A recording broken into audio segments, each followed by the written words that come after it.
So I started learning the classics as a very young child, from music, performing arts, theatre and visual arts in Australia. I was born in Melbourne and spent most of my childhood in Australia. Rather than going to the Conservatory of Music, which would be a natural progression to follow, I found myself at law and art school at Melbourne University. At the same time, I decided to take a break from music completely.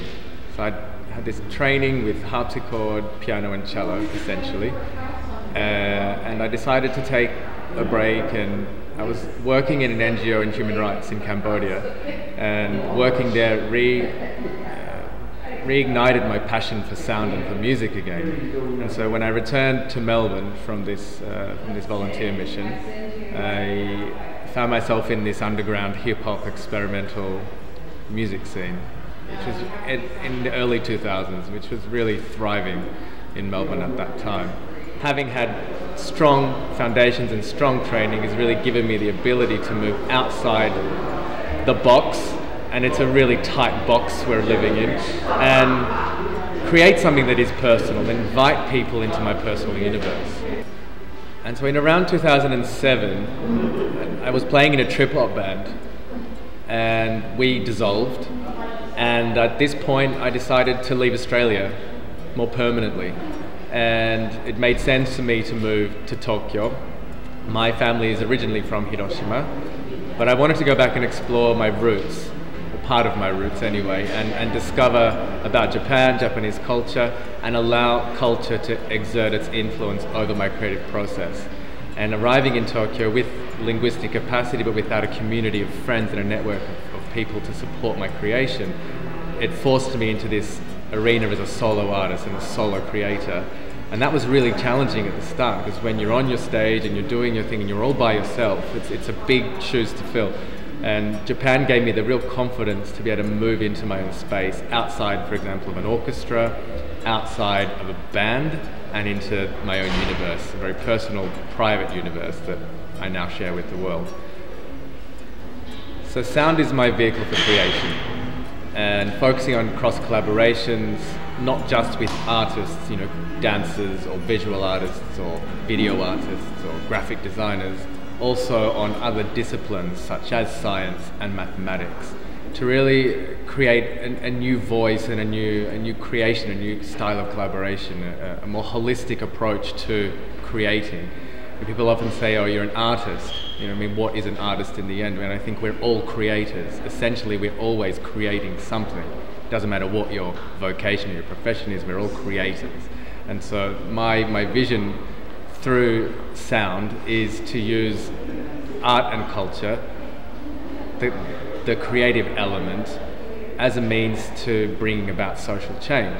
Hence the importance of moving just beyond the artistic circles and wanting to collaborate with creators and thinkers, brilliant thinkers, outside of art, or what's considered as art. Some people have called me a conservative. I'm like, wow, that's an interesting thing to say, but conservatism is about preservation of tradition. I'm not a traditionalist, but I do believe in traditionalist ideas, and that for me means a foundational approach to study and understanding whatever it is you're doing from a historical standpoint, because there's this whole commitment to the avant-garde, to the punk, to the destruction, to the postmodernist theories. There's so many different ways we can talk about it, but in the end, to really recreate something, is something ever new? I'm not sure, but we're always drawing and referencing the past in some way. But in order to really, in my opinion, to make something futuristic, you need to really understand the basic classical foundations or theoretical foundations of what it is you're doing. For me, that's sound. That's my profession. But for anybody, for whatever you're doing, whatever your creation is, drawing from the theoretical classical foundation of what that is, and then giving your own personal inflection, your own taste, your own vibe, whatever you want to say. With my installations, I'm really focusing on bringing together lots of different elements. So there's the sound element and the performance art element, but also the elements of theatre and fashion and multimedia with video and projections and digital mapping and technology. So for me, is a really important point is to reference analog processes. So that's playing an instrument, using your hand, something tactile, but in this modern time, integrating technology into this in a less interventionist way. I don't want audiences to feel like they've walked into the 21st century robot empire. There still has to be something that's connecting on a very human heart level and a spiritual level, and I think that's very important, especially at a time now when everything is so digital. So the fashion element, I think, is another thing I'd like to touch upon.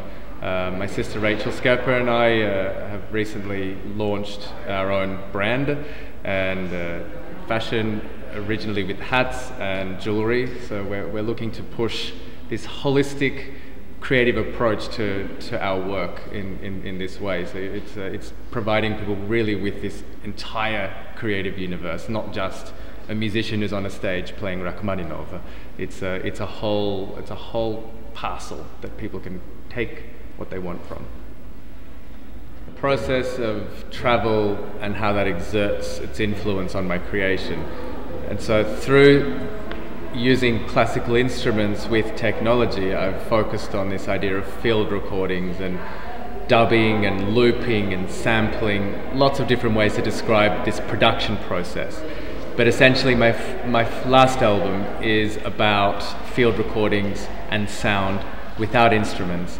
So taking the audience or the listener around different countries that I've traveled to in the last 6 or 7 years, and I've had my field recorder recording sounds from all different types of contexts and situations to capture a moment.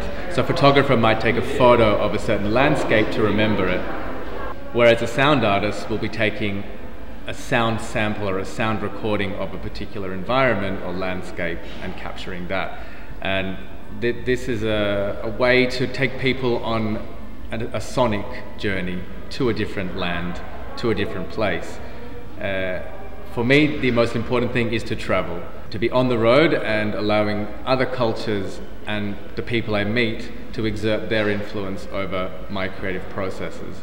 And it keeps you fresh, it keeps you feeling alive, and you're putting yourself into situations sometimes that you really don't know what you're getting yourself into, and it pushes you as a human to connect. Even if you don't speak the language, you can connect with people, and this is always an important and interesting thing.